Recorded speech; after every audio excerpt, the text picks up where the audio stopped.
Tämän videon tarkoitus ei ole opettaa ohjelmointia, vaan katsomme videon avulla, kuinka määritämme työkalun ja kuinka siirrymme ohjelman simulointitilaan ja katsomme senkin toimintoja. Teen tähän kuitenkin yksinkertaisen ohjelman, jonka sitten siirrämme simulointisivulle. Ja ohjelmahan aloitetaan tutusti määrittämällä sille työkalu.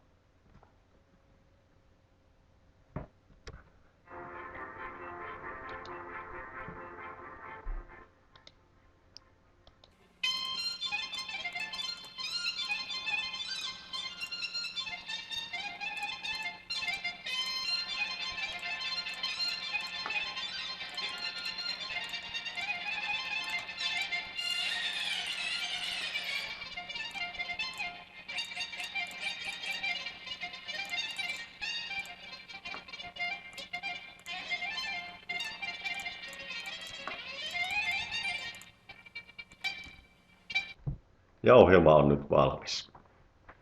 Käytimme ohjelmassa työkalua 1, joka kuvastaa esimerkissämme 10 millin poraa. Ja seuraavaksi käymme tarkistamassa työkalutaulukosta, että työkalu 1 arvot ovat oikein. Päästäksemme työkalutaulukkoon käsiksi joudumme ensin poistumaan käsikäyttötilaan. Käsikäyttötila löytyy joko painamalla käsikäyttötila-näppäintä, joka on tuo näppäin, missä on kädenkuva, tai vaihtoehtoisesti menemällä käsikäyttötilaan täältä ympyräisistä näppäimistä, jossa on 2 nuolta. Käytämme tällä kertaa vaikka sitä. Ja sieltä päästiinkin takaisin pääsivulle. Ja pääsivultahan löytyy täältä alalaidasta työkalutaulukko. Painetaan sitä. Päästään työkalutaulukon sivulle. Kun työkalutaulukossa käydään ensimmäisen kerran, kaikkien työkalujen kohdalla on pelkkää tyhjää.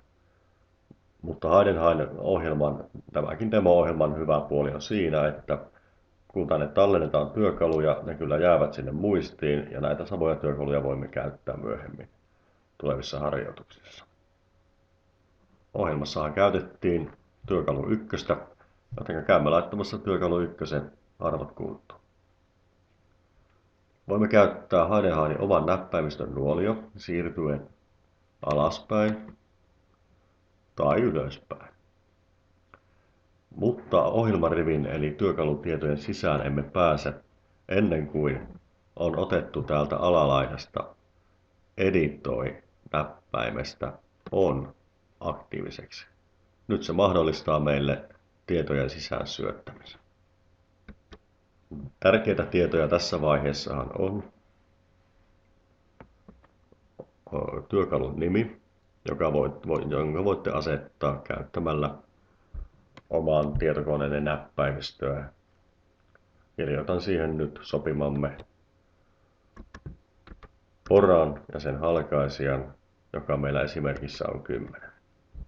Ja seuraavaksi tärkeä tieto on terän säde. Terän pituudenkin voimme laittaa, mutta meillä ei tässä simulointiohjelmassa siitä ole juurikaan hyötyä, joten se voi ihan hyvin jättää nollaksi. Ja R-kohtaan asetetaan työkalun säde, joka 10 millin porassa tietenkin on 5.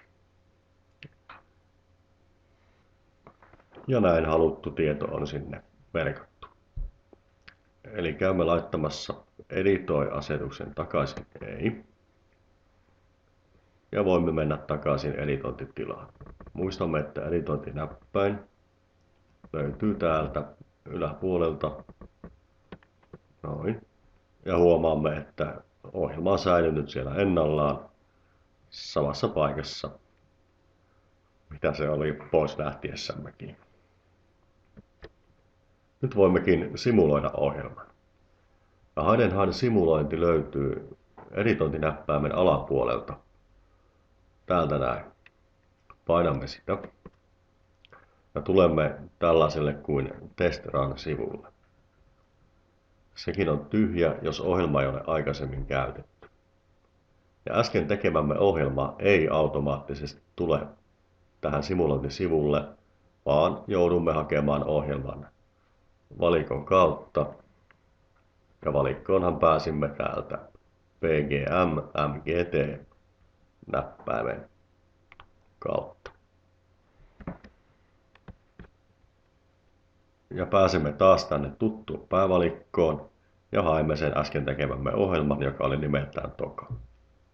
Nyt vaihtoehtona on hakea se kursorilla, joko oman näppäimistön nuolia käyttämällä tai Heidenhain-ohjelman nuolia käyttämällä. Tai yksi hyvä vaihtoehto on Heidenhain 530 käyttää täältä tätä viimeiset tiedostot kohtaa. Täältä näkyy aina kaikki edellisen kerran käyttämämme ohjelmat. Hyväksytään siitä Toka, joka on ensimmäisenä listassa. Painetaan siinä Enteriä.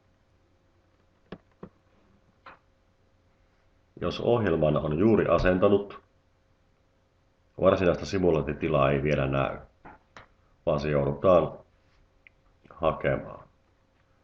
Mennään tänne oikealla ylälaidassa sijaitsevaan ympyräkohtaan, jossa on 3 nuolta.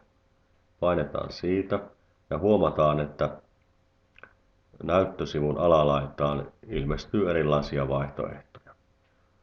Valitsemme vaihtoehdon, jossa lukee ohjelma ja grafiikka.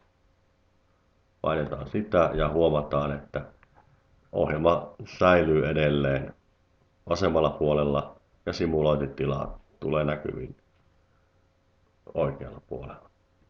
Simuloinnin päänäkymiä voi käydä tarkastelemassa täältä alalaidasta, jossa näkyy vasemmalla olevan 2-ulotteisen kuvan, mikä nyt näkyykin oikealla puolella lisäksi.